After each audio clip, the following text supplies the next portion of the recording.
Сегодня на улице города очень много молодых ребят в солдатской форме.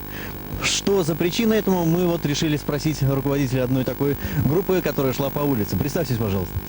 Военный руководитель третьей школы Степанов Николай Прохорович. Николай Прохорович, что сегодня за день такой? Проходят учебные сборы у 10 классов. У 10 классов. Во всех школах города. Как они проходят, где? Проходят пока кустарным образом, по кустам так называемым. То есть по каждой школе. Ну На и базе каждой школы. эти сборы дают какие-то первоначальные навыки воинской службы, ребят? Ну как же, обязательно можно поинтересоваться у них, что они сегодня сделали. Ребята, что вы сегодня делали? Сегодня готовились проходить полосу препятствий.